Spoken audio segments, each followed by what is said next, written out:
Michael in Texas has a reason why he believes that God is at least possible. So welcome, Michael. Hello. How are you?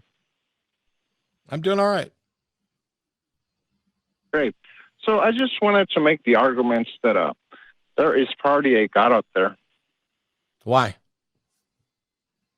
Oh, because the universe is very big and probably infinite. So if that's the case, then is there a square circle somewhere out there in the universe? Is the universe big enough for a square circle?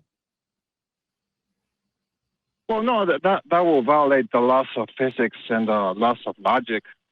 Yeah. But, so how do you know that there's a God? How do you know that God doesn't violate the laws of logic? Well, what I mean by God is like a being very powerful, benevolent, immortal. Why? What makes you? No. World. How powerful? Well, I don't know. Very powerful. Like maybe what I'm trying to say is there's probably like an alien God out there. What makes no? That's not what makes something a god. A powerful alien is not co-equal to a god.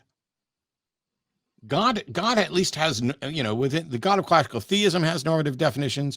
If all you're wanting to say is that there's likely aliens in the universe, okay, big deal. What's the justification for saying that one of them is a god? Well, by the way, I'm defining God as all-powerful, benevolent. All-powerful? All-powerful? Can God make a square circle?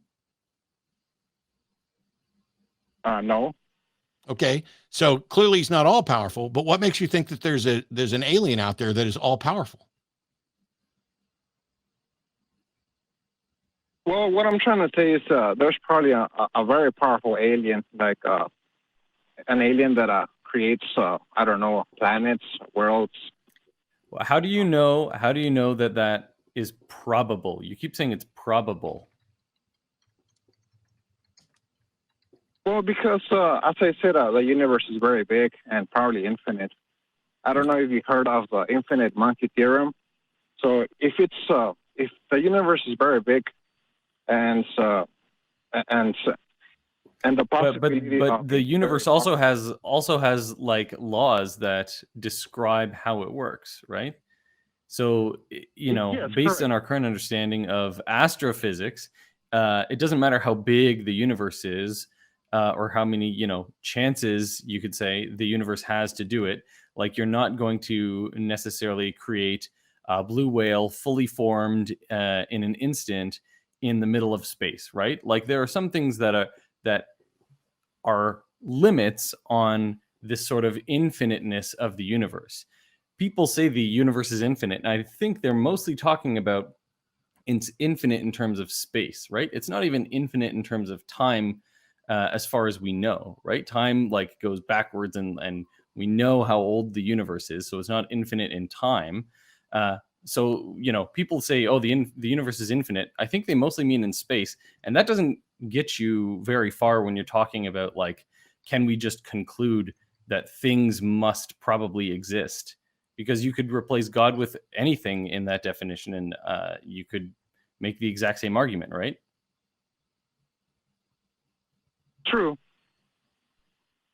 Yes. Well, I'm not going to take any more of your time, but thank you so much for taking my call. Okay. Thanks. All right. And it's one thing. Thank you. It's one thing to say something is possible. It's something else to say it's probable. And then it's something else to say we have good reason to believe that it's true. I'm not convinced that anything that we would count as a god is even possible. And it doesn't matter how big the universe is. The infinite monkey theorem, there's a difference between epistemic possibility and an actual possibility, a theoretic possibility. And so you don't have infinite time. Infinity is not a quantity. You can't reach infinity. You just continually try to approach it. And so maybe monkeys banging on keyboards forever would not produce the entire works of Shakespeare. Because in the same sense that it's possible that they could, it must necessarily be possible that they can't. And so then we have to look at what's the actuality here. And so when you just talk, oh, I'm sure there's an alien out there that's really powerful and is creating planets and worlds. Well, I'm not convinced. We know, and we know enough about how planets are formed. But that doesn't mean somebody couldn't be powerful enough to form a planet. But I still don't think that would make them God. And sitting around going, gosh, isn't it cool? Maybe this is possible. I don't see how that's relevant to what people really believe about a God. I mean, I love Marvel. I'm a Marvel junkie. I watch all of them.